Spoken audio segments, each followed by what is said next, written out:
Today, in this episode of Journey to the Stone, we talk about Aquamarine. Aquamarine is the brother of the world famous emerald. Now, beryl is the mineral species that aquamarine comes from, as well as emerald, as well as morganite, as well as heliodor. So the main mineral species is beryl. Now, we find beryl in all different types of situations. We find it in pegmatite host rock. We find it in, different environments, like what you'll experience when you find Colombian emerald in, for example, up in the Boyaca Highlands. That's through a volcanic event, right? Where, all different situations, but beryl is something that is found in all different color types. So green being emerald, blue being the aquamarine, pink being morganite. Then you got white, which is the goshenite variety, which, I've found some amazing white beryls up in the Himalayas. Very, very rare, but they disperse like diamond. Now, what's interesting about beryl is it not only that it comes in all the colors, it is one of the most worn and popular gemstones in the world, because emerald being one of the big four, a lot of people wear emerald as a ring every day, or they wear it as a special, collectible piece, and it does fetch one of the highest prices per carat out of all gemstones in the world. Aquamarine, the brother of emerald. Where do we start? All right, so aquamarine goes back historically hundreds and hundreds of years. If you look at the scriptures historically, you'll see that aquamarine is referenced back to the Maharajas, back historically in a lot of different situations, right? But aquamarine, the key with this particular gem, let's take you to some of the most producing locales in the world. Aquamarine comes heavily out of Brazil. Now, why?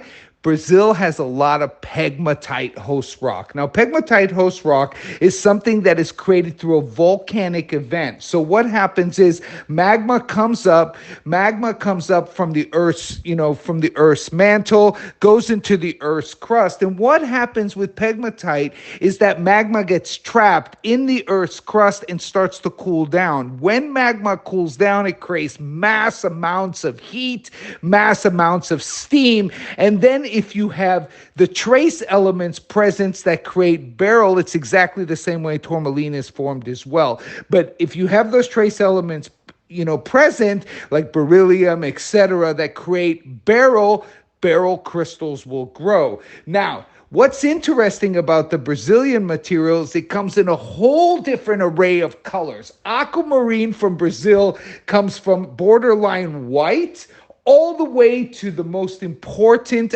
aqua in the world, the Santa Maria variety. So I'll take you through the different situations, right? So when you're down, for example, in Tiflotone, in the market where they cut a lot of the aquamarines, Tiflotone, Brazil, in Minas Gerais, when you're there, you'll see a whole variety of aquamarines. So you'll see like some light colors that range anywhere between $50 to $100 a carat, riding all the way up to the Santa Maria, where they can ask thousands and thousands per carat, and it really depends on the saturation of color, the clarity, etc., because vivid blue or deep blue aquamarine is extremely rare. When you're talking about rare, it's rare to the point where it's like 1 gram per 100,000 kilos in circulation globally is really vivid blue. So it is not something that is common.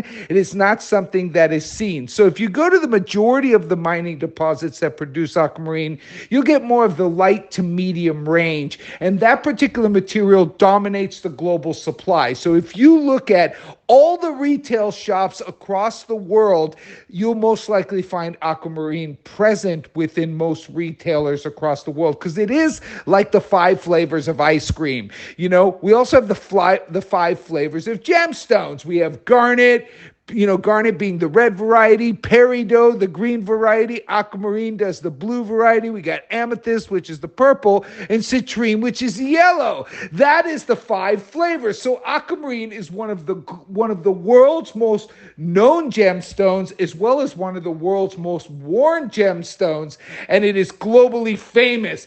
But when you enter the world of Santa Maria, that's a whole nother beast. It's a whole nother situation. So a lot of aquamarine coming out of Minas Gerais, that's predominantly where the material comes out of Brazil. Now, you also find aquamarine in Nigeria. There are host rocks and pegmatite discoveries in Nigeria that we find aquamarine. We find aquamarine in Namibia. We find aquamarine in Mozambique. Now, when we're talking Santa Maria, let's go back to the most important discovery of aquamarine in the world. So Santa Maria is more expensive than its counterparts, not by double or triple or quadruple. It can go as high as 100 times more expensive due to that vivid, deep saturation. So as we're talking about aquamarine from a Cat Florence perspective, because she only deals with the finest quality aquamarine in existence, we're going to talk about Santa Maria, because that is what her expectation of what aquamarine should look like. The very, very rare, the 0.000000001% of all the material out there. But it's really tough to get this material because there's hundreds of buyers who want it for every stone that ever comes out or is ever discovered. So you got the Santa Maria deposit, which produces amazing aquamarine. Now, within this area of Brazil, you also have Santa Teresa, which is about an hour and a half, away from the Santa Maria mine. It also produces aqua, gets some good saturation, doesn't hit the depth of the Santa Maria qualities. So Santa Maria definitely reigns supreme in Brazil as the number one color to reach in aquamarine. So Santa Maria, when you're looking at it, you're looking at vivid, you're looking at deep saturation and extremely unique collectible material. I'm not putting down all the other aquas in the world, because I sell hundreds and hundreds of kilos of aquamarine from all different locales across the world. But I will tell you right now, only a very, very small amount ever reached that vivid blue that Santa Maria reaches, and that is why it's so collected and so coveted by collectors, enthusiasts, and people all around the world who want the best of the best. Now, when we go, what can compete with the Santa Maria aquamarine? There's only a few deposits in the world that's ever been discovered. Surprisingly, Indian aqua that's discovered in India actually produce some amazing fine colors. We got some amazing colors out of India of aquamarine. Most on the eastern part of India, along the east northern coast, we found some amazing aqua coming out of there. I won't say it's as good as Santa Maria, because it's not, but you get the better shades of color. So let's say, for example, from a scale from 1 to 10, most aqua will range in the color depth of 1 to 5. And that is already 5 being extremely good color in the retail sector. That's like the best you'll ever see in retail. Once you get to 6 and 7, that is sort of borderline what people like to call Santa Maria. 6 to 7, you can get that kind of color out of India, right? But 7, 8, and 9, predominantly, once again, Santa Maria. Hard to get that color. Not a lot of mines in the world produce that saturation, and that is why aquamarine is constantly, the search is on to find this depth of color, which doesn't really exist in most mines or in most locales across the world, because it's not even like ruby, where you can mine 100 kilos and you might get 1 gram that's good quality ruby. With aquamarine, you can mine 10 tons and never see a deep color aquamarine. There'll just be none there at all. Zero. Nada.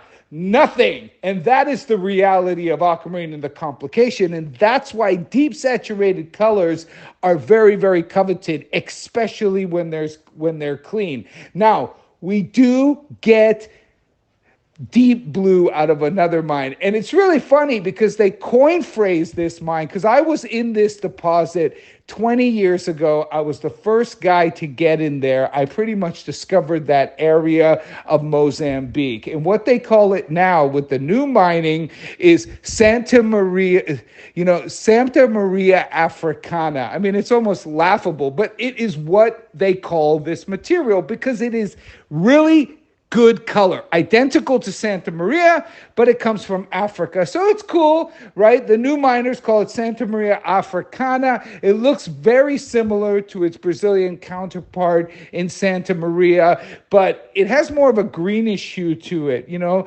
it's not as vivid blue as the material that comes out of Santa Maria, that location, but it is very, very fine quality. Very, very fine quality. And, you know, this type of material also goes for the thousands per carat, just due to the fact that that vivid depth of color is something that is really, really difficult to find. And there has been other discoveries through Africa where we have found good blue color, but they tend to have little black spots in them. You know, if you go under a loop or under magnification, you'll see black spots within the crystal structure. Now, it doesn't really deter from the beauty, because you can have an amazing, like, knockout 5-carat aqua, but because of those little, we call it black rain, within the crystal structure, you'll actually get some haziness to it. You don't really notice it too much with the naked eye, but it obstructs luster because it's not a perfectly clean crystal. Therefore, that pop coming off of the back facets is not that vibrant. It's not that intense. It's not that explosive. And what you want out of your aqua is you want blue, but you want bling. Bling, bling, bling, and blue, blue, blue. So you'll never get deep blue. There's no such thing as like a royal aqua. There's no such thing as like a royal sapphire blue or, you know, anything like that. Aquamarine doesn't go that depth of color, but you can get nice, vivid, medium blues that still sparkle. Aquas you can always see into the stone. They're never that dark that you can't see into the stone like you'll see with sapphires, etc. But they are really attractive dispersive gems. Now the key is make sure they're clean and make sure they're blue. And it's as simple as that, right? So if you get, so like when I say the color 10, because I know I'm going to get about 50 emails asking me, okay, so 1 to 5, and then what's 5 to 10? So 10 would be sort of like, 10 is already, like, if you look like at a cornflower blue Ceylon sapphire, I mean, that's a 10 in aquamarine, maybe a little bit more deep. Like a royal blue, sort of between a cornflower is already a 9, getting up to a 10. If you get a top vivid saturated sapphire, it's a different type of blue than you'll see in sapphire. So it's hard to really express the color and those type of saturation levels. But what would be like a medium color sapphire is already a top color aqua. So don't expect like dark blue, because that does not exist in aquamarine, right? That's like a whole nother beast, right? Beryl just doesn't go that depth of color. Now, in the world of aquamarine, you got a lot of different shades as well. You got a lot of green aquas. For example, like I buy a lot of aquamarine out of the Himalayas.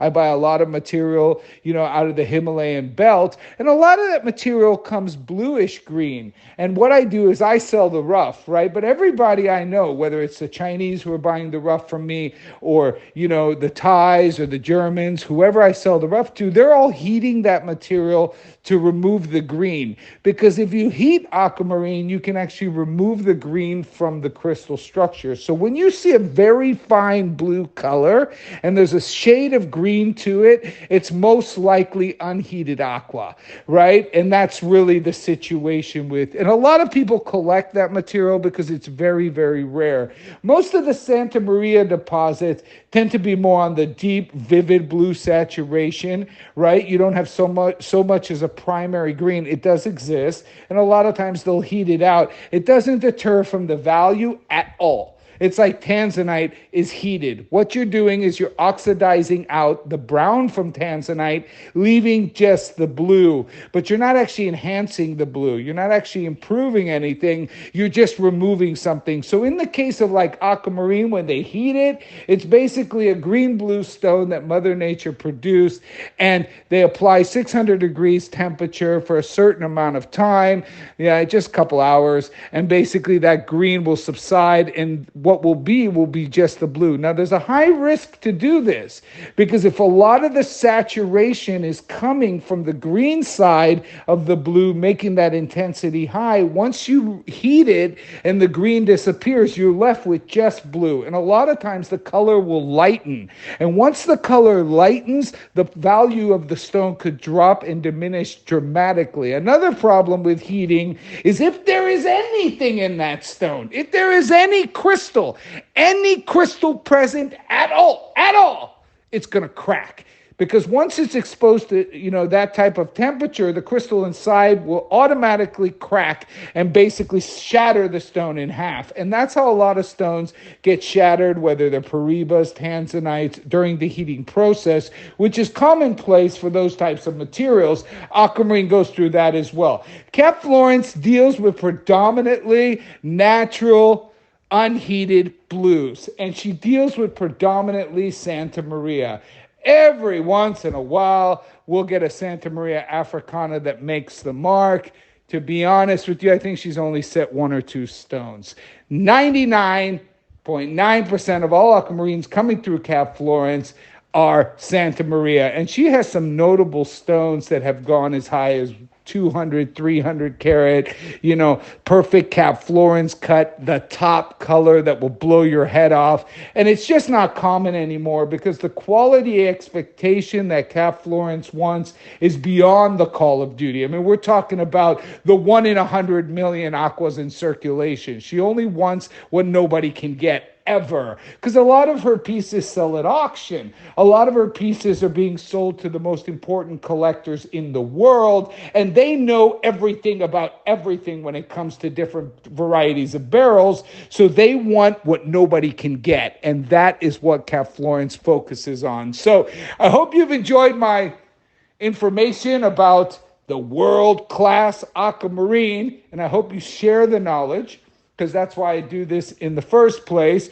Once again, don't forget to remind me when Don discovers a new deposit or launches a new podcast. I do it once a week. So just for information, stay in touch. A lot of times it's related. A lot of times I'll introduce you to some other people that I'm meeting along my journeys and travels. It's just a great way for people to stay on the hunt, to visit the locations, the locales where these stones are discovered. So do what you got to do. Push the button.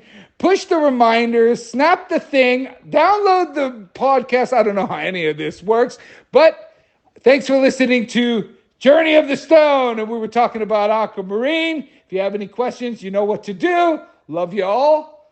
I'll be back next week with a new podcast.